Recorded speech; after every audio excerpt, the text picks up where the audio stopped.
الحمد لله الذي لا يبلغ مدحته القائلون ولا يحصي نعماه العادون ولا يودي حقه المجتهدون الذي ليس لصفته حد محدود ولا نعت موجود ولا وقت محدود ولا أجل ممدود فطر الخلائق بقدرته ونشر الرياح برحمته وودد بالصخور ميدان أرضه والصلاة والسلام وتحية والإكرام على أشرف الأنبياء والمرسلين مبشرين ومنذرين للأمم وختمهم بنبينا ورسولنا محمد مصطفى صلى الله عليه وآله وسلم وعلى أهل بيته الطيبين الطاهرين ولعنة الله على أعدائهم أجمعين أما بعد قال الله تعالى في كتابه المجيد وفرقانه الحميد بسم الله الرحمن الرحيم قد أفلح المؤمنون تمام تعریف و تمجید پروردگار لم یزل کے لیے جس کے قبضہ قدرت میں ہم سب کی جان مال عزت و آبرو ہیں۔ درود و سلام ہو محمد و آل محمد کی ذوات مقدسہ پر، خصوصاً خامس آل ابا مظلوم کربلا ابا عبداللہ الحسین اور ان کے عظیم جانثار ساتھیوں پر۔ ہماری گفتگو صفات مومن کے حوالے سے ہے۔ مومن کی صفات کے بارے میں ہم نے کچھ صفتوں کے حوالے سے کل گفتگو کی۔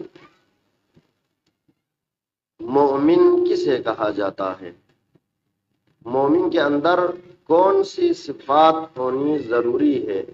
یعنی وہ کون سی صفات ہے جو کسی شخص کے اندر پایا جائے تو اسے مومن کہا جا سکتا ہے۔ قرآن کہتا ہے قد افلح المؤمنون، بے شک کامیاب ہوئے، فلاح پائے مومن۔ مومن کامیاب ہوئے، مومن فلاح پائے۔ لیکن مومن سے کیا مراد ہے؟ مومن کون ہے جن کے کامیابی کا سند، جن کی کامیابی کی ذمہ داری قرآن لے رہا ہے، جن کی کامیابی کا سند قرآن جاری کر رہا ہے کہ مومن ہی کامیاب ہوں گے۔ اس پر ہم نے کل خلاصتاً دوبارہ اگر مطالب کو پیش کروں تو اسلام اور ایمان کا فرق، یعنی ہر شخص ہر مسلمان مومن نہیں ہو سکتا، لیکن ہر مومن کے لیے مسلمان ہونا ضروری ہے۔ یہ اس پر ہم نے کل گفتگو کی۔ پہلا سٹیپ، پہلی سیڑھی اسلام ہے، پھر اگلا سٹیپ، اگلا مرحلہ، اگلی سیڑھی ایمان ہے۔ اس پر ہم نے کل عرض کی۔ قرآن مجید فرقان حمید میں مومنین کی صفات مختلف جگہوں پر بیان کی۔ ان میں سے ایک کل آپ کی خدمت میں ہم نے پیش کی،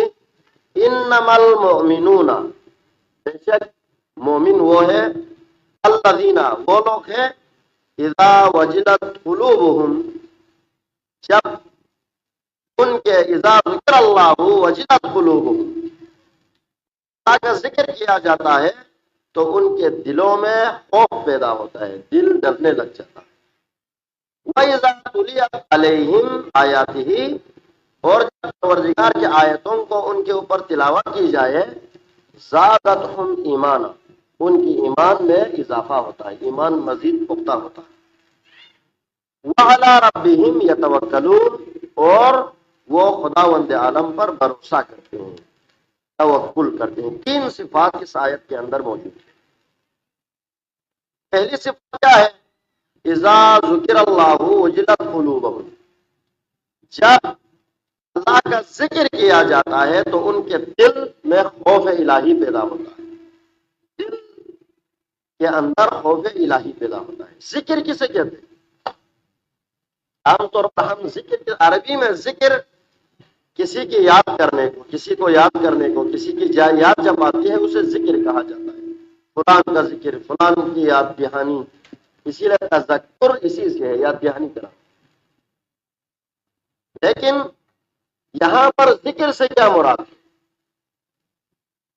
تو اس پر بحث ہے، تفصیلی بحث۔ ہم عمومی طور پر جو ہمارے اصطلاحی معنوں میں ہم ذکر سے مراد لیتے ہیں، ذکر یعنی اللہ تعالیٰ کے اسماء الحسنہ کا دہرانا یا پروردگار عالم کی تعریف اور تمجید کرنا، اس کو ہم ذکر کہتے ہیں۔ مثلا سبحان اللہ پڑھنا ذکر ہے، الحمدللہ پڑھنا ذکر ہے، لا الہ الا اللہ پڑھنا ذکر ہے، اللہ اکبر پڑھنا ذکر ہے، یعنی تسبیح، تحلیل، تمحید، یہ سب ذکر کے زمرے میں آتا ہے۔ لیکن ذکر سے مراد وہ، اسی لیے ذکر کو آپ قرآن کے جو مختلف یعنی نام ہے، قرآن کے لیے بہت سارے نام استعمال ہوئے، مثلا مصحف بھی کہتے ہیں، قرآن بھی کہتے ہیں، تو ان میں سے ایک قرآن اپنے لیے جو لفظ استعمال کرتا ہے وہ ذکر ہے۔ پروردگار عالم نے فرمایا انا نحن نزلنا الذکر وانا له لحافظون، ہم نے اس ذکر کو ہم نے ہی نازل کیا ہے اور اس کے محافظ ہی ہم ہیں، اس کی حفاظت کرنے والے ہم ہیں۔ یعنی یہاں ذکر سے مراد قرآن ہے۔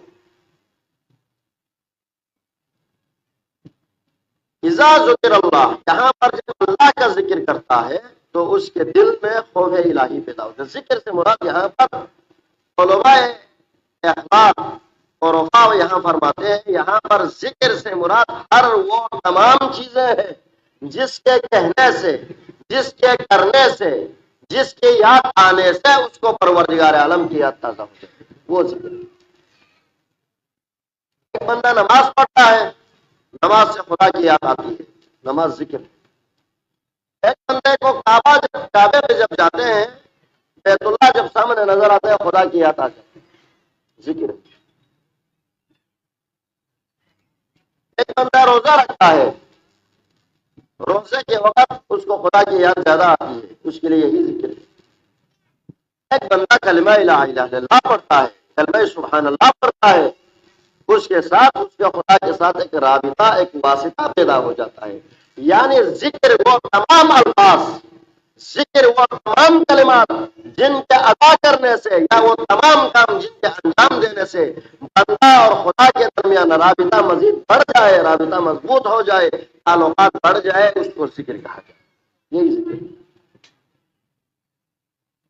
دوسری بات یہ ہے وجلت قلوبہم، ان کے دل ڈر جاتے، دل میں خوف الہی پیدا ہوتا۔ خوف کی 2 قسمیں ہیں۔ ہم اللہ کے حوالے سے جب بات کرتے ہیں، اللہ سے ڈرتے ہیں، کیا مراد؟ 2 چیزیں ہیں یہاں پر۔ ایک، اللہ سے خوف کھانے کا مطلب یہ ہے کہ عزت پروردگار، جلالت پروردگار، پروردگار عالم کا روح، پروردگار عالم کی جلالت، عظمت اس قدر انسان کے اوپر حاوی ہو جاتی ہے کہ اللہ کا نام سنتے ہی اس کے دل میں خوف الہی پیدا ہونے لگتا ہے۔ ایک یہ ہے۔ دوسرا یہ ہے کہ بندہ جب غلط کام کرتا ہے، گناہ کرتا ہے، اوامر الہی کی نافرمانی کرتا ہے، نواہی الہی کو انجام دیتا ہے، یعنی جن چیزوں کو پروردگار عالم نے کرنے کا حکم دیا ہے ان کو چھوڑ دیتے ہیں، جن چیزوں سے پروردگار عالم نے روک کے رکھا ہے، منع کیا ہے، اس کو کرتے ہیں، تو اس کا جو اجر، اس کی جو سزا اس کو ملنی ہے وہ تو انسان کو پتا ہے۔ قرآن کہتا ہے فَمَن يَعْمَلْ مِثْقَالَ ذَرَّةٍ خَيْرًا يَرَهُ وَمَن يَعْمَلْ مِثْقَالَ ذَرَّةٍ شَرًّا يَرَهُ۔ ذرہ برابر کوئی نیکی کرتا ہے اس کا بھی قیامت کا حساب ہوگا، اس کا بھی اجر ملے گا۔ ذرہ برابر برائی کرے گا، اس کا بھی اس کو جواب دینا ہوگا، اس کے بھی سزا اس کے لیے معین ہے۔ یعنی پروردگار عالم کے خوف سے مراد یہ ہے، بندہ جب نافرمانی کرتا ہے تو پروردگار عالم کے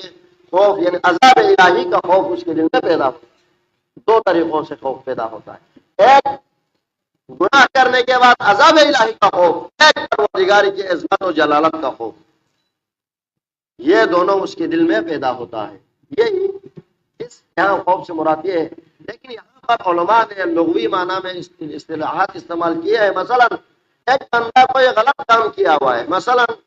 والدین کے سامنے والدین نے کسی چیز سے بچے کو منع کیا ہے، لیکن اس نے انجام دیا ہے، دینے کے بعد ظاہری بات ہے والدین کے سامنا کرتے ہوئے اس کو خوف محسوس ہوتا ہے، ڈر محسوس ہوتا ہے۔ اس کو یہاں پر اصطلاح ہے، لغوی اصطلاح میں جب ہم اس کو معنی کے لحاظ سے الفاظ کے لحاظ سے دیں گے اس کو حزن کہتے ہیں، یعنی پہلے کوئی غلط کام کیا ہوا ہے اس کا ڈر ہے، اس کا کہیں سزا نہ مل جائے، اس کے لیے کہیں مواخذہ نہ ہو جائے، اس کا پوچھ گچھ نہ ہو جائے، اس کو حزن ہو جاتا ہے، اس کو حزن کہتے ہیں۔ ایک ہے پروردگار عالم کے لیے، پروردگار عالم کے عظمت ہم پر اتنے حاوی ہے، پروردگار عالم کی جلالت حاوی ہے کہ ہمیں خوف آنے لگتا ہے۔ اسی لیے یہاں پر اذا ذکر اللہ وجلت قلوبہم سے مراد خوف الہی ہے، حزن نہیں ہے۔ جب پروردگار کا ذکر کرتا ہے اس کے دل میں پروردگار الہی کا خوف الہی اس کے دل میں پیدا ہوتا ہے، یہ مراد ہے۔ پہلی صفت تھوڑا سا یہ خوش گفتگو ہو جاتی ہے، اس لیے بوریت بھی ہوتی ہے، اس لیے میں اس کو مزید نہیں بڑھاؤں۔ دوسری صفت کیا ہے؟ وَإِذَا تُلِيَتْ عَلَيْهِمْ آيَاتِهِ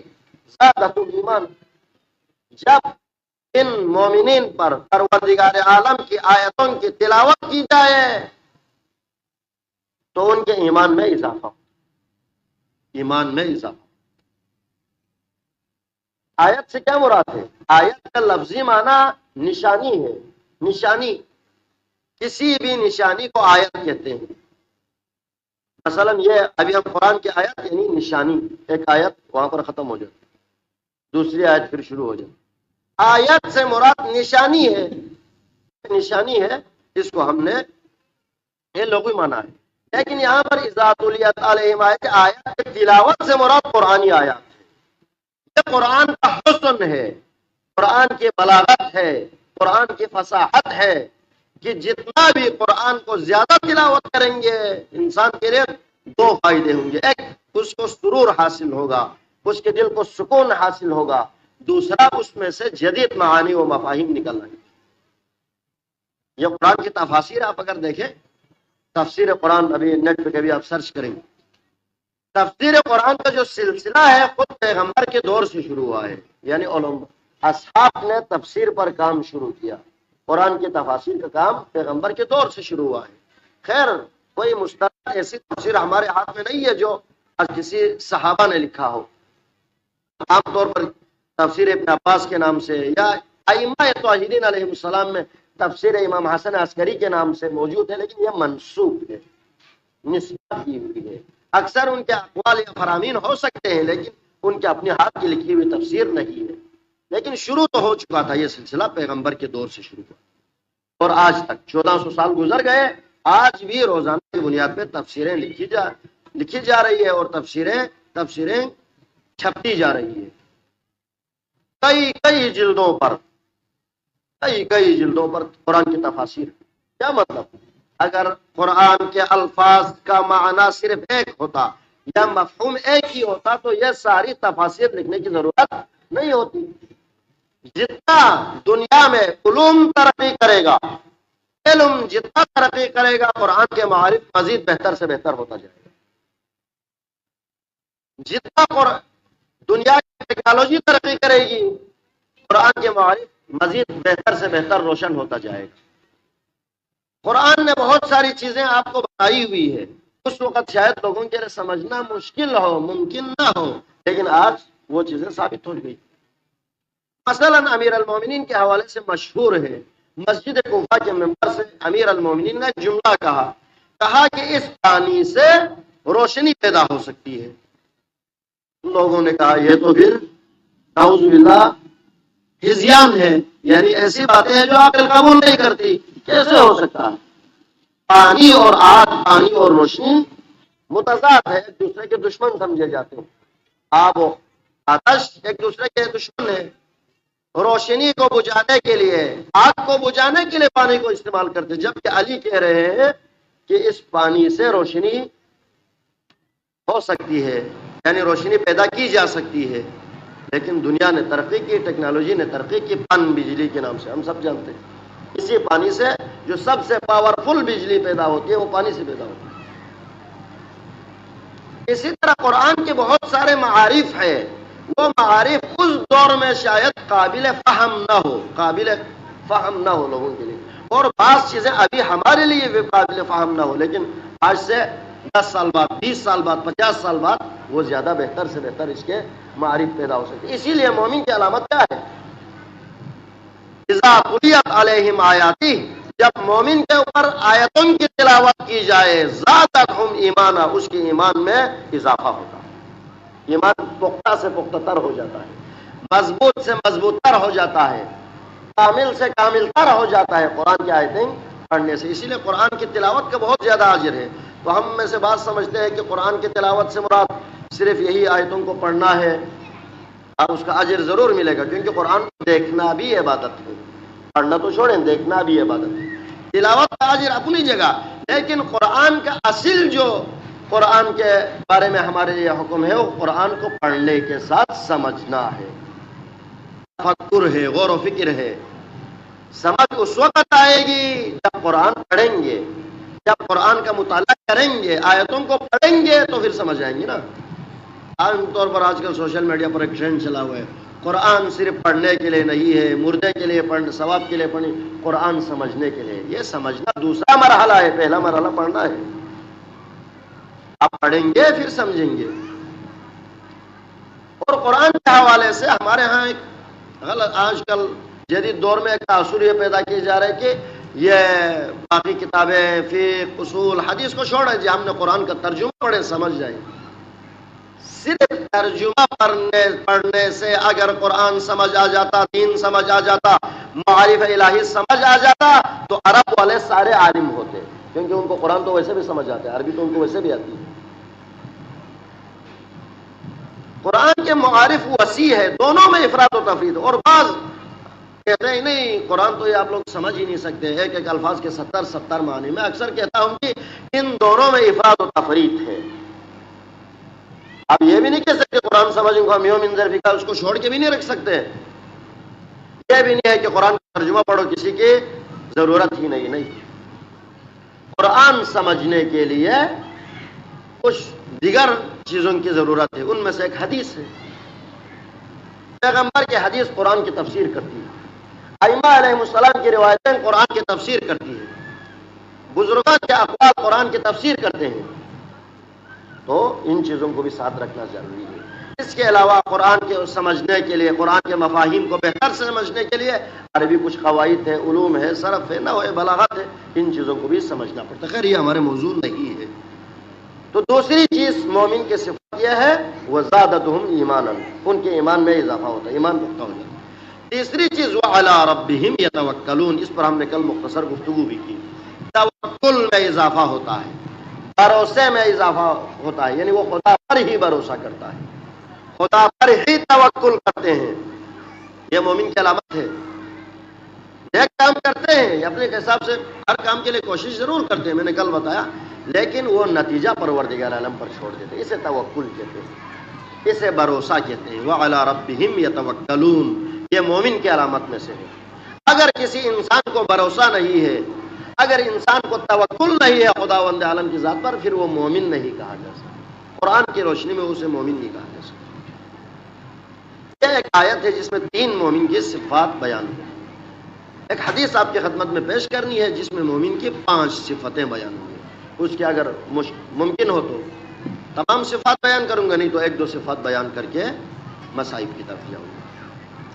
قال رسول اللہ صلی اللہ علیہ وسلم، پیغمبر صلی اللہ علیہ وسلم نے فرمایا علامات المومن 5، مومن کی علامات 5 ہیں. مومن کی 5 علامتیں ہیں. یہ ائمہ علیہ السلام سے بھی یہی حدیث منقول ہے، یہ حدیث مروی ہے، روایت ہو چکی ہے. مومن کی 5 علامت ہیں. پہلی علامت کیا ہے؟ الورع فی الخلوہ. دو چیزیں ہیں، ایک جلوت ہے ایک خلوت ہے. جلوت یعنی اجتماع میں، مجلس میں، محفل میں، لوگوں کے سامنے، اس کو جلوت کہتے ہیں عربی میں. جیسے کہ مثلا ابھی ہم سب خلوت میں تو نہیں ہے نا، ہم سب ساتھ بیٹھے 250-300 بندے بیٹھے ہیں یہاں پر. ابھی میں کچھ بھی کروں گا آپ سب کو سامنے نظر آئیں گے، کیونکہ میں اونچی جگہ پر ہوں اور میں سب کے سامنے ہوں. ایک چیز ہے خلوت. خلوت کے ہم بہترین اردو ترجمہ کریں تو تنہائی، اکیلے میں، تنہائی میں، جب کوئی دوسرا نہ ہو، اسے خلوت کہا جاتا ہے. پیغمبر اس حدیث میں بڑا معنی خیز جملہ ہے، الورع فی الخلوہ. ورع کہتے ہیں عربی میں پرہیزگاری کو، تقویٰ کو، گناہوں سے بچ کے رہنے کو ورع کہتے ہیں. الورع فی الخلوہ. دیکھو ایک چیز عام طور پر ظاہراً علی الاعلان کرنا آسان ہے، مثلا لوگوں کے سامنے میں بڑا پرہیزگار ہوں، متقی ہوں، نمازی ہوں، جھوٹ نہیں بولتا، لوگوں کے سامنے جھک کے ملتا ہے، ہر چیز کرتا ہوں. یہ کمال نہیں ہے. کمال یہ ہے کہ جو انسان جلوت میں نظر آتا ہے وہی خلوت میں بھی نظر آئے. تو تقویٰ ہو، متقی ہو، فی الخلوت، خلوت میں متقی ہو، خلوت میں اس کے اندر پرہیزگاری آئے، یہ کمال ہے. جلوت میں تو بہت ساری چیزیں، لوگوں کے ڈر سے بھی، لوگوں کے خوف سے بھی، لوگوں کی باتوں کے ڈر سے بھی ہم نہیں کرتے ہیں، ہم پرہیز کرتے ہیں. مثلا میں مسجد کا امام ہوں، مسجد کا خطیب ہوں، بہت ساری چیزیں بہت ساری چیزیں ہم لوگوں کے ڈر سے نہیں کرتے. لیکن اگر وہی انسان جو عام مجلس میں نظر آتا ہے، محفل میں نظر آتا ہے، اجتماع میں نظر آتا ہے، سوسائٹی میں نظر آتا ہے، معاشرے میں نظر آتا ہے، وہ الگ تنہا کمرے میں اکیلا ہو تو بھی وہی انسان ہو، پھر کمال ہے. خصوصاً جوانوں کے لیے آج کل ہم سوشل میڈیا یوز کرتے ہیں، نیٹ استعمال کرتے ہیں. انٹرنیٹ کا استعمال، ہر ایک انٹرنیٹ کی رسائی ہو چکی ہے. جوانوں سے مخاطب ہوں، کوئی بڑا کام نہیں ہوا ہے، ادھر کوئی کیڑا مکوڑا ہے اس کو پھینکنے جا رہے ہیں. اتنے غور سے دیکھنے کی کوئی اتنی ضرورت نہیں ہے کہ کوئی سام بچھو وغیرہ نہیں آئے. ہم نیٹ یوز کرتے ہیں، ہم میں سے تقریباً اکثر. ہم بہت ساری چیزیں، مثلا محفل میں بیٹھا ہوا ہے، ایک بندہ موبائل یوز کر رہا ہے، مسجد میں کوئی گانا چلائے گا؟ نہیں چلائے گا. یا کوئی غیر اخلاقی چیزیں دیکھیں گے؟ نہیں دیکھیں گے. غیر اخلاقی کوئی ویڈیو چلائیں گے؟ نہیں چلائیں گے. کیوں؟ لوگوں کو نظر آئیں گے، برا لگے گا، لوگوں کے سامنے اچھی بات نہیں ہے. یہ تقویٰ ہے جلوت میں. اگر یہی تقویٰ خلوت میں رہے، اگر یہی تقویٰ خلوت میں رہے، پھر وہ انسان کمال کا انسان. جب آپ تنہا ہو اس وقت دیکھا جاتا ہے کہ وہ موبائل پہ کون سی چیزیں دیکھتا ہے. اگر انسان اکیلا ہو، کوئی نہ ہو، ویسے بھی ہمارے جوان اکثر رات کے دوسرے پہر یا تیسرے پہر آن لائن ہوتے ہیں نا، اس ٹائم پہ نیٹ چلاتے ہیں. اس ٹائم پہ تو ویسے بھی ایک تنہائی ہوتی ہے. اس میں اگر آپ کا موبائل صحیح ہے، اس میں آپ کے دیکھنے والی چیزیں صحیح ہے، اس میں آپ کی سرچ ہسٹری صحیح ہے، پھر آپ کمال کا انسان ہے، پھر آپ مومن ہے. پیغمبر نے یہ نہیں کہا متقی ہونا مومن کی علامت، نہیں کہا. تقویٰ یا الورع کہے تو کافی تھا. نہیں، متقی ہونا مومن کی علامت نہیں ہے. تنہائی میں، اکیلے میں بھی مومن متقی ہونا وہ مومن کی علامت ہے. الورع فی الخلوہ، خلوت میں، تنہائی میں، اکیلے میں ہونا، پھر وہ مومن کی علامت ہے. پھر آپ کے اندر کیا ہے وہ اس وقت نظر آتا ہے. پہلی صفت یہ ہے. دوسری صفت الصدقۃ فی القلہ. جو 5 صفتیں بیان ہوئی ہیں ان میں سے پہلی صفت الورع فی الخلوہ، تنہائی میں تقویٰ ہو، متقی ہو. دوسری صفت الصدقۃ فی القلہ. ایک ہے نا، ایک بندہ ہے جس کے پاس اللہ نے بہت ساری چیزیں اس کو دی ہوئی ہے، مال دیا ہوا ہے، دولت دی ہوئی ہے، ہمارے آج کی اصطلاح میں پراپرٹی ہے، کئی پلاٹس ہے، کئی گھر ہے، اور بینک بیلنس ہے، سب کچھ دیا ہوا ہے، وہ خرچہ کرتا ہے. پہلی بات یہ بھی ایک توفیق کی بات ہے. ایک چیز معاشرے میں دیکھیں، ذہن میں رکھیں، مسجدوں میں یا مجلسوں میں اس وقت آپ کو نظر آئیں گے پیسہ ہونا کمال نہیں ہے، پیسہ ہونے کے بعد، دولت ہونے کے بعد اس کو خرچ کرنے کی توفیق ہونا کمال ہے۔ فرض کریں ہم میں سے کسی مجلس میں بات کرتے ہیں، ہم کہتے ہیں فلاں شخص نے مسجد کے لیے اتنا پیسہ دیا، تو ہم اس کی بات کو کراس کوشچن کر لیتے ہیں، اس کو کاٹنے کے لیے کہتے ہیں یا اس کے پاس کس چیز کی کمی ہے؟ کمی کسی کے پاس بھی نہیں ہے، کمی مسئلہ نہیں ہے، اس کے پاس دولت ہونا کمال نہیں ہے، دولت خرچ کرنا کمال ہے۔ معاشرے میں آپ کو ایسے ہزاروں، سینکڑوں، ہزاروں لوگ نظر آئیں گے جن کے پاس اللہ نے بہت ساری دولت دی ہوئی ہے، لیکن جب وہ دولت جیب سے نکلتے ہوئے یا اس کو خرچ کرتے ہوئے ایک قیامت اس بندے کے اوپر ٹوٹ پڑتی ہے، یہ بہت سخت ہے۔ دولت ہونا کوئی کمال اصل، لیکن پیغمبر نے بھی یہاں پر صرف یہ نہیں کہا کہ مومن کی علامتوں میں سے ایک صدقہ دینا مومن کی علامت ہے، نہیں، الصدقۃ فی القلہ، خود پریشانی میں ہے، خود تنگ دستی میں ہے، خود مشکلات میں ہے مالی طور پر، پھر بھی وہ اپنا حصہ تو دے دیتا ہے، یہ کمال ہے۔ ابھی میں چندے کے حوالے، صدقے کے حوالے سے اپنے دوستوں میں یا اس انجمن کی میٹنگ وغیرہ میں بار بار کہتا ہوں، ہم نوربخشیوں میں چندہ صدقات کے حوالے سے ایک بہت اچھی صفت ہے، ایک بہت بری صفت ہے، یہ دونوں ہم میں ایک ساتھ موجود ہیں۔ بہت اچھی صفت یہ کیا ہے؟ ہم مسجد کے لیے، مدرسے کے لیے پیسے دینے میں بہت ہی وسیع دل لوگ ہیں، وسیع القلب لوگ ہیں، بڑے دل کے مالک ہیں، بہت پیسے دیتے ہیں، اس میں کوئی شک نہیں۔ یہ گھر آپ کا ہمارے سامنے ہے، ہم نے اس کو 2-3 مہینے میں 90 لاکھ روپے جمع کیا، معمولی بات تھوڑی ہے،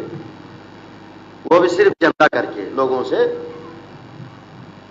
اس میں ہم بہت اچھے ہیں، دینے میں بہت اچھے ہیں، لیکن بری صفت یہ ہے کہ ہم میں احساس ذمہ داری سے پھر رہے ہیں۔ مثلا مسجد کا چندہ دینا ہے، اگر لینے جاؤ تو بسم اللہ کر کے، بغیر چہرے پہ کوئی اثر آئے، امیر تو امیر، غریب بھی اپنے رزق میں، چونکہ روٹی روزی میں سے بھی نکال کے دے دیتا ہے، لیکن بے حس اس قدر تک ہے، احساس ذمہ داری ہم میں اس قدر تک زیرو ہے۔ آپ ہر ہفتے تو کم از کم مسجد آتے ہیں نا، بہت سے لوگ تو خیر الحمدللہ 5 وقت آتے ہیں، نہیں تو دن میں 1 دفعہ آتے ہیں، نہیں تو تقریباً ان میں سے اکثر ایک ہفتے میں 1 دن تو آتے ہیں، یہاں پر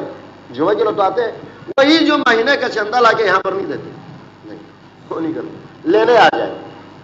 نہیں تو یہ ہم سب کی ذمہ داری ہے نا۔ مثلا فرض کریں ایک بندہ آپ کے پاس لینے آتا ہے، کیا وہ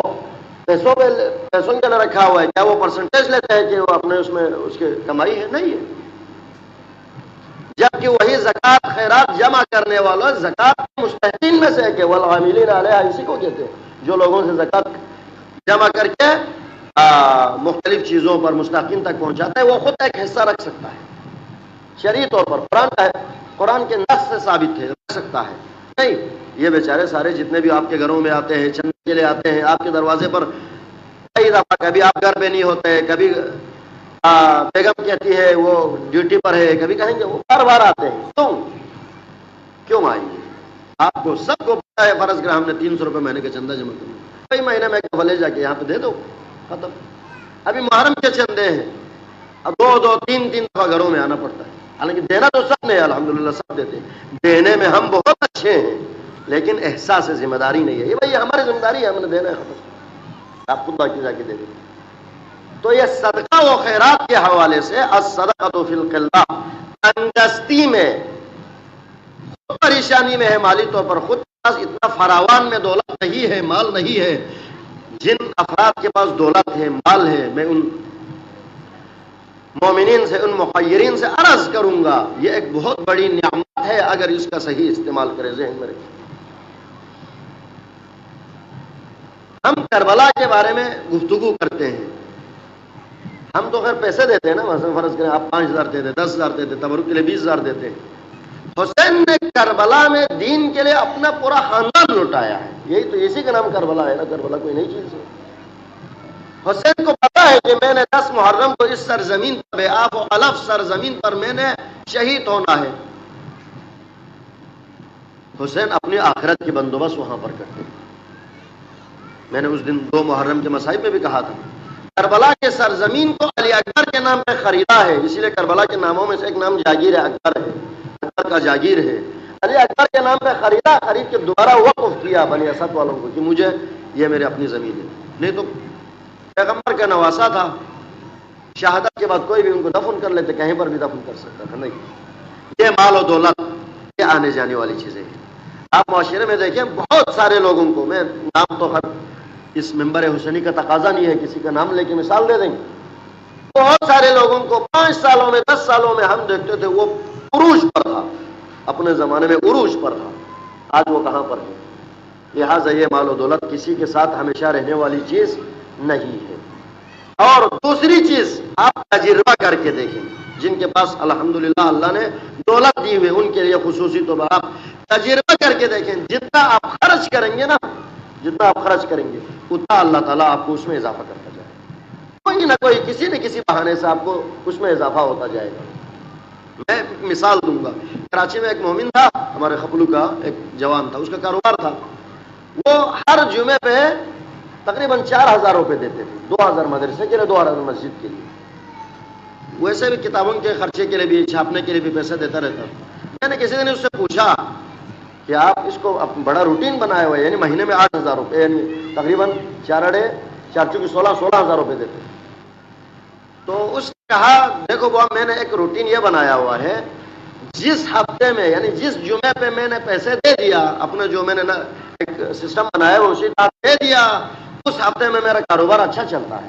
ابھی ایسا ہوتا ہے کام سے سیدھا آ جاتے ہیں، کہیں اور سے آ جاتا ہوں تو جیب میں پیسے نہیں ہوتا ہے، تو میں پیسے دیے بغیر جاتا ہوں تو اس ہفتے میں مجھے کوئی نہ کوئی نقصان ضرور ہوتا ہے، خود مجھے اس بندے نے بتایا۔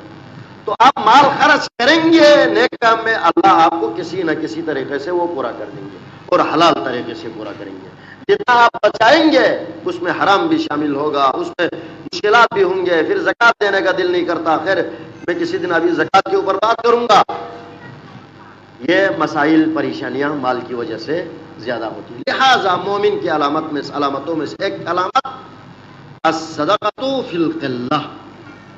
یعنی تنگدستی میں صدقہ و خیرات دینا مومن کی علامتوں میں سے۔ میں مزید تقریر نہیں کروں گا، باقی علامتیں انشاءاللہ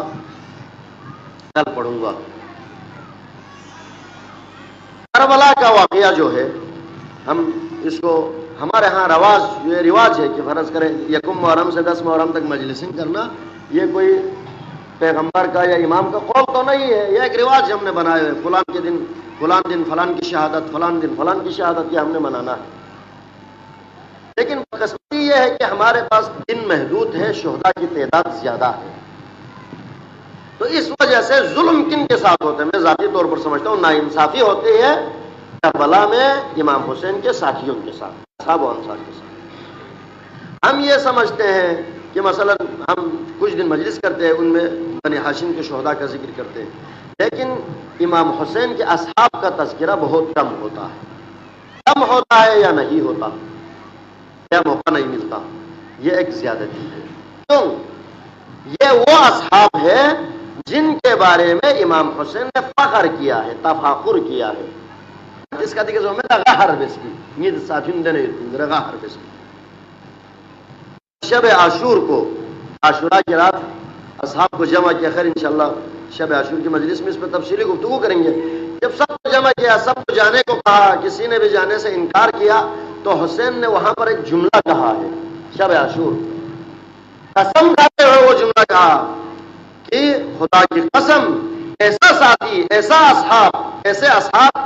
میرے بابا کو بھی نہیں ملے تھے، میرے بھائی کو بھی نہیں ملے تھے جو مجھے ملے تھے، باوفا اصحاب۔ یہ حسین کے اصحاب ہیں، ان کا تذکرہ ضرور کرنا چاہیے مجلسوں میں، اگر نہ بھی ہو تو کم از کم ذاتی طور پر ان کی زندگی کا مطالعہ کریں۔ میں نے پرسوں زہیر ابن قین بجلی کا مختصر تعارف کیا تھا، ان کا مختصر تذکرہ کیا تھا۔ آج میں 2 صحابیوں کا تذکرہ کروں گا، 2 اصحاب کا تذکرہ کروں گا۔ ایک ہے حسین کے بچپن کا ساتھی۔ دیکھو ہم خود بھی کہیں جاتے ہیں یا ہم پر کوئی مشکلات پریشانی آتی ہے تو ہم اپنے دوستوں کو یاد کرتے ہیں، یہ دنیا کا رواج ہے اصل میں، اور جو ہمیں ان سے ایک توقع ہوتی ہے، امید چکدگت توقع چکدگت یہ ہے نالا مشکل ہو بھی والا یہ دوست بھی ہوں کبھی کو بات دینے دوست چکدگت صرف کے فون سے بائی پس کھلے دے دوست پسی 7 منٹ شاید مائی پس کرے دے دوست پسی 7 منٹ کربلائی کا اصحاب کن کربلا تھن حسین 2 محرم لا کربلا تھن جہر اللہ حسینی ساتھن خیمہ زنگ سنسیت اہر اللہ فوج عشقیائی تعداد سکھ و سکھ تھل لفظ کا کھن کو ہوری دو بھی بات لا انہیں پوستوں میں نمت کن پا 1000 میں نصفاہی میں کن پا لیکن دو بھی بات لا تعداد کو اضافہ سو بھی 5 محرم لا عمر ساحت تھن 7 محرم لا شمیر سی 4000 فوجی کی کربلا تھن کم از کم کو 28,000 کربلائی کم از کم روایت کو میں نے 1 لگتا یہ روایت کی کم از کم کو فوج اشقیائی تعداد کو 28,000 ٹھیک ہے ہما جمع ون تھن منا حضرت زینبی سی امام حسین لکسل بیوں شسمان رینچنی میمو فوج اشقیائی تعداد کو تھلے نیوت سکیتے نیوت اینا یری سان روخ لاؤں خانچی یانا سان روخ بے خانچی سویو دا کہ کربلائی ہو سکتے ہیں ندانا روخ بے سے یانا نصرت بے خانچی یری فوجی اضافہ بے خانچی سویو دا حسین نیسی سمجھ چکتا سے نے کسل بیوں سٹریمو میت سنتے واقسی بلبی سی بچپنے ساتھی چک کوفیں یو حبیب ابن مظاہر زرد نقول خطر بیت نقول خطر بیت حبیب لخط بیس حبیب رکھا سید پا تاریخ روایت کو نیت دے کہ حضرت حبیب ابن مظاہر کوفے بازار انو خضاب لن مسوسید پا یعنی اسماغرون کا مسوسید پا ہم تنگ زرد ہیں آدھا آج کل غلط نامر خضاب جسے کہتے ہیں خضاب تنگ ملا اسماغرولا خضاب تنگ ملا بازار خضاب تلے سوسید پا بازار انو کوفے بازار انو میوئی جمع تیاریت سو ریون لغدر تنگن نیزون لغدر تنگن حبیب ابن مظاہر لوگ سے ہو نانو تھن منا حبیب ابن مظاہر اسی ننگو لزرس نامین اسی زجس کیوں دن پی زجس تن دسترخان تن آمن نظر لے بسترنگ نالا دیری زجس پور کحمل تھر گواوین میں یہ عجیب کیفیت چیزوں سیت شاید نالا یہ خاص رگھان سی پیغام بیغام سی امونی ہوتا نالا دی زجس پور تھر گواوین میں کحمل تھر گواوین میں یو زرن یتا دخل باب سنگ زگور دونس زگور دون منا کو غلام بسون سے پاس تریس حبیب یودا خنا جو زر جان سالے من دچ کو سر حبیب تریس کیا سوچ کن خوش زر نا جان لخن چ کیوں سر نا جان چ کیوں سر حبیب سی خط کو ناجون کروس او سے نا خط بکشل نامین سی کو نامو سفن یوت سامنے حبیب خط بلغت سک حبیب چھنا دامت سک حبیب خط بلغت سک دو پلس پیرت سک نیک پلس پیرت سک نمو سے تریس چیزوں کیا این زان زامت درن یوت اچانک کیا سے خط کو دو پلس پیرت نیک پلس پیرت چیزوں سین حبیب زرت لے زمزوس نی مولا حسین کربلائی کے چکر زو سلم علی رحمہ شوق زرا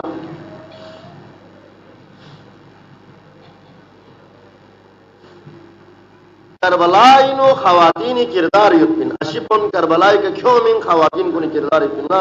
خرچہ دیلا میرفان تنگ زہری نموی حبیبی نمو سے تریس چی بے آمجھامی حسین شوق زبان چی بے خوص نموی امتحان لنت نمو لزرت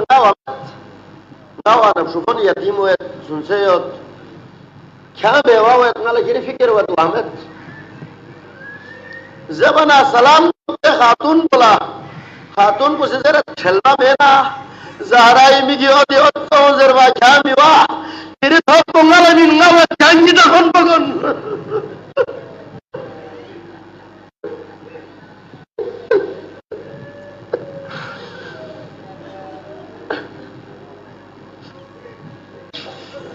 غیرت سن حبیب یغزون کو سی سامنا حبیب تیار سن خیر مختصر سخن مختصر حبیب کربلا کن چی بسا تھون مشکل لتھون دیکھا ایک لمبا داستان چکیت حبیب کربلا تھون تغرین مندہ چکومت ہو منا حسین اسی عباس کسکل تھونو نی مہمانو من یہاں استقبال نشوز حسین خیمونی نو شور سن غلغلہ سن حبیب تھونت سوزی زرت حبیب ابن مظاہر ہوں رکھنگو سو بیا سبت سوزی دیو احلام اندسی کی انتصار روخلہ تھون درگمو سوز دے شور کو اہلی بیت خیمونی سنکوس ارگلمون خیمونی سنکوس زینب تیس چیسوں هر شور و شرابه خزاسي جفل بيصر جلمو حسين رخلا كوفين حبيب أنسلو زربنا زينب في الزلك سلبي ومتى في الزا يانسو زنا حبيب نغسي سلام زرت زرتك زر في الزا وسجفل بيصر حبيب كالا زيراي مرزياي بمسي سلام زرت يوزر بچك حبيبي كربلاي سلام لنس لنا کوئی کتا سے نظرت ایو افسوس علی بمدی پیدری مجبور زو من منت کو غلام کر لیا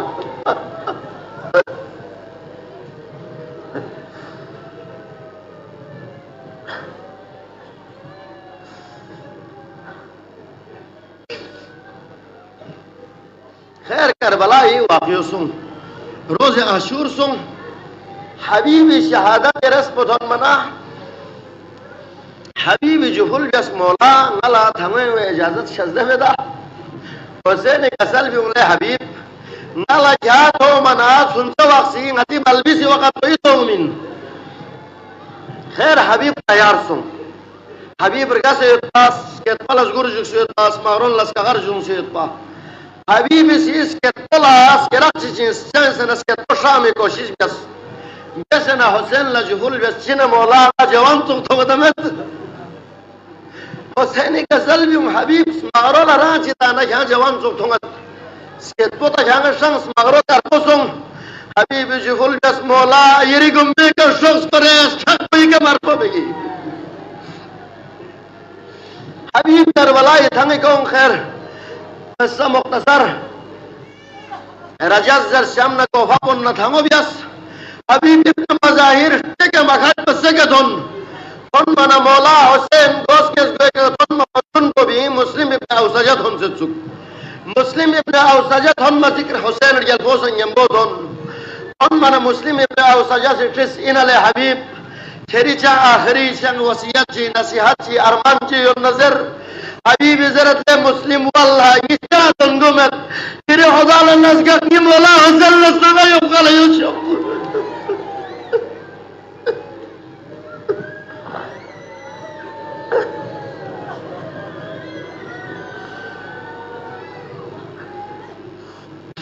پروردگار عالم یہ جس کو عزت نہ جلالت نہ نزغت یا اللہ پیغمبر اللہ کی نستنگی شش سبزی عزت نہ حرمت نہ نزغت یا اللہ چاردہ معصومین بارہ امام جتنے پاکی عصمت نہ طہارت نہ نزغت یا اللہ پروردگار عالم خامس آلے و مظلوم کربلا عظیم قربانی نہ نزغت یا اللہ پروردگار آدری حسینی بچپنی ساتھی حضرت حبیب ابن مظاہری بزرگی لنزغت یا اللہ پروردگار علی اکبری جوانی لنزغت یا اللہ اور ابن یزید الریاحی قربانی لنزغت یا اللہ پروردگار زینب ابن ام کلثوم چادر کن لنزغت یا اللہ پروردگار میں گناہگار ان گناہ کن لیا ابو درگزر شد بس یا اللہ اے شگن کا ملا غریق رحمت غریق مغفرت سنش یا اللہ اے سنگن کا ملا طول عمر بابرکت یا نصیب کو چش یا اللہ پروردگار عالم بیمار یتخن گن لائے خصوصاً بیمار جگہی گئی التماس دعا یت پروردگارہ شفاء عاجل و کامل مستمرہ یا نصیب کو چوشک یا اللہ بے اولاد کن لیا اولاد شد بس یا اللہ بے روزگار کن لیا روزگار شد بس یا اللہ جیس انٹریو میں یتخن کن من خن کن کامیاب و کامران سوشک یا اللہ امتحان تانسیت پتنگنیت خصوصاً طالب علم کھائی امتحانی فری التماس دعا یت پروردگار دی طلبہ و طلبات کن امتحانات کن ان اعلی نمبری کا کامیاب و کامران سوشک یا اللہ پروردگار عالم مومنین و مومنات معموس محرم یکومی ندرین تک التماس دعا زیر نزورات کن منیت پروردگار عالم دی مومنین و مومنات گامس کن کنیت من نورتن کو حاجت کن یا روا سوش یا اللہ مومن بھائی کی نظر کن قبول و منظور سوش یا اللہ دیکھا دعائی فری نظر من نادیگا تبرکات فری نزورات من سنہ پروردگار درگاہ علیہ قبول و مقبول سوش یا اللہ پروردگار عالم میں گناہگار چوپت سے گئی اس پر جنن گئی اس پر لیا بخشش بیس یا اللہ پروردگار قیامت جانا گئی دون اقوہ مچوش یا اللہ پروردگار دنیای کا حسین کے چھنگتا من دکھن قیامت جانا حسین ابن علی شفاعت و نصیب سوش یا اللہ پروردگار عالم خصوصاً شبہ چیگی آپریشن یود ذرے پھیپھڑے آپریشن یود ذرے خصوصی دعائی التماس بسیت پروردگارہ دی بل بسم اللہ پیت پھر گو کہ تمام نصحت کو لیا شفا شد دے بس یا اللہ کوئی وایت بھی آپریشن کو کامیاب و کامران وایت بھی خدا توفیق سے دے بس یا اللہ دی مجالس کن منعقد دیالا کوشش بنیت بھی علماء سعدات جوان کن انجمن اراکین کن انوائی جوان کن دیگه انتظامیہ پروردگارہ کن گا مسکن کنیت کن نورتن کو حاجت کن یا رواس مشکی یا اللہ پروردگار عالم میں شکن چک تو غریق رحمت غریق مغفرت سوش کیا اللہ دی مسجد خدمت بین دکھ سے دنیا کر گلخن کن مغفرت سوش کیا اللہ مسجد لا تعاون بین یتخن کن بین یتخن عظم یتخن کن پروردگارہ کن دارین ان کامیابی سے یا اللہ ربنا تقبل اعمالنا ودعاءنا بحرمت سید المرسلین وآلہ الطاہرین عزاداران حسین صحابیوں میں تذکروں میں تذکرہ چکو ہوری عام طور پر ہوری حوالے کا غدالا غلط کنسپٹ چکی تو مدور بسنا مسائب گزرے مطلب مثال چک غلط تامین کہ مثلا مندہ چک گناہ بن دکست گناہگار سوچنا توبہ بس لیا ہور لفتو سی ہاں آخر پہ حسین نہیں ہے مومن شک نہیں جو غلط کریں اور شرینا محب اہل بیتی محبت کی تھانی اور شرینا حسین آل حسین سے محبت بین اور زہرائے مرضیہ نا عقیدت بین یو بری گندے مقام زو حسامی کا حسین ابن علی لا پہلا قابلو حری دوس تھکنا حر اوسنا حری سی حسینی ایک ہمور پولت ہم امنا حسینی کسل حسین لکو شخص نے کسل بھی انہیں حر جہاں چی بیتا دیتا خوشی ذرا یا حسین غلا عمر سادی حکم یوت غلا ابن زیادی حکم یوت یہاں آجے مطون ذرا یہاں ایک اس گغت یہاں یا کربلا شوف یا یہاں جگہ تک لسونگا یہاں دیکھنا کوفتا ممت غزگرت زربنا مولالا پوشک سنے کسل بیوں سکالت کا امت یا حر لے حر کیرے آبو جیرے دومبین واسون شی زربنا عرب پاین پا دیکھو عربینو آبو احترام یتکن حر زرت مولا یعنی یہ آبو من تاغلن لیش شغل از بیس لیکن یہ ریز زیزی زہرائی عزمت تنگانا موزین یت تو بھری من تاغلن منین ممت سامسے احترام یت سکھوری لیکن ہم کربلائی کے چاہوں زربن دنیای دالشین دولتین حکومتین ریاستین دے نشوسی دونگی حوری اور دونگی کا میگی کا پردہ فوقسیت پا گندے حر حسین نڈے سے مقابلہ لکربلائی کے تھن خیر صبح عاشور سنگ ہنگو سرطن صاحب حوج اشقیائی نمندے چی کی روایت بیت نا حوری شن بیت با حوری اس نی بردوں میں اس کا تنگل کوچو جیسے حوری اس نی بردوں گا چکو اور حوری دونگ ایران پو سر پوسوں سے چکو اچھن بی سو سن 30 انالے حور چیوئے یہاں بہادر مین طاقتور مین سپا سالارین دیر اللہ فوجی کو آمد 70-72 نفوس من اللہ سے کو آمد یہاں جک صدا کہ دونگ ایران کھرے ہو اور جواب ممین خود دوبارہ ٹیس چاہنے خوزی کھولا کولا سکتر تھانے کنے کے کہنے نظر سنابی اس کی رسالہ چکت خوزی سنابی خوزی زرد نالا بلبس کھائی گی الاتش سے بس کھائی گی سکم سے زر منا ہوری زرد واللہ دیو اللہ نمی اکلام لبہشتا دومنیت دوزن سا دومنیت نا فیصلہ من دوسے کی نا بہشنگی گا دوزہ سنگی در واللہ نا دوزہ سی حدمی واللہ تیار میں یو زر نا حری غلام پو حری بھونو حری بو من دفشی حسین رول تھن منا حسین لا مزین سنگ حر رول تھن سے زر بو حسین تکنا بابسنا حری استقبال لتھن منا حری سی حسینی گمبی کے دو بکلن جفل بیت مولا غچل بشوی مولا یہاں جی کس کا کن بغیر غلب بخشیز بھی اس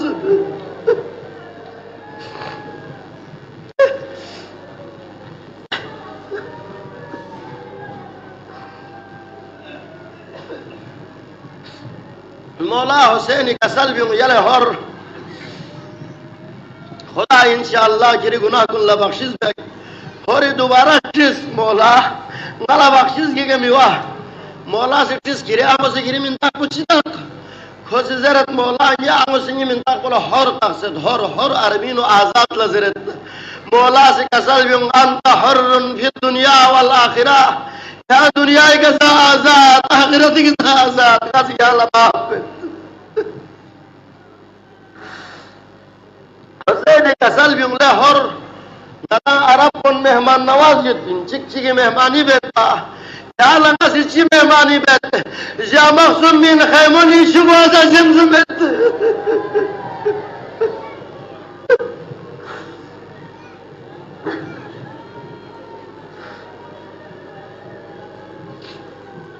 اور میدان شاخ بیوس میدان شاخ بلا اجازت سلبنا مولا سے کسل بھی انگلے حر کھانگی مہمان انکا مسنگ زر بنا حری بوسی زرت بابا یا مجھے دونوں گا تھنگی وید حریب شو میدان کربلائی کے سنگ فوج عشقیانہ تھامو بسنا حریب شو سسکت زر حریب شو کے مکھٹ بسگا تھون منا حر تیار سو سے چکا پہ رہی کرے مولا سے چیز حر گاوید حری زرت مولا انگیبو کربلائی کے زمزت نہ تھنگ انگیبو کیوں موید حسین کسل بھی حر کھاما سنگ موید رگاس پی اقلا جوان بومی تک من مکلت ہومو ناجو غلبت مولا اور یعنی مطن او اکبر چی بسد یاک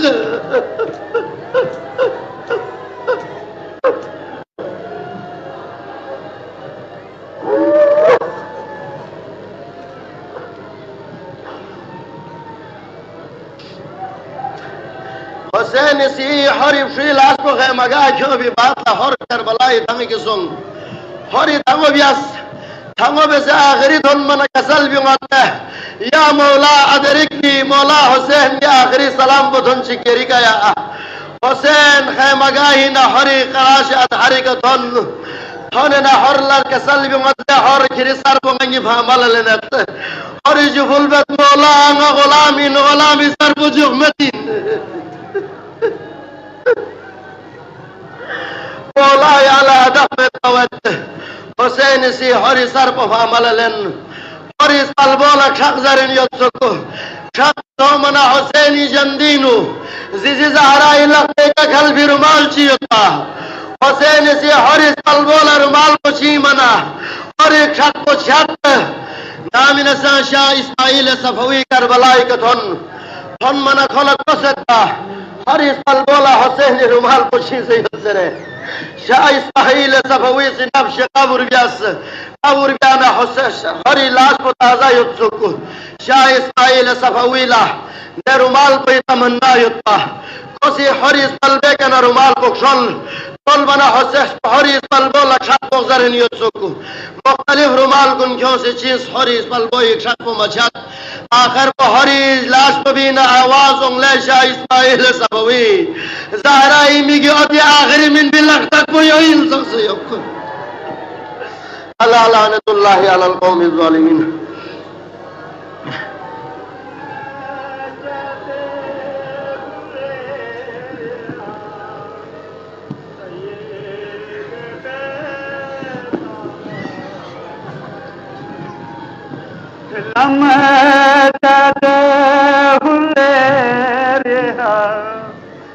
سید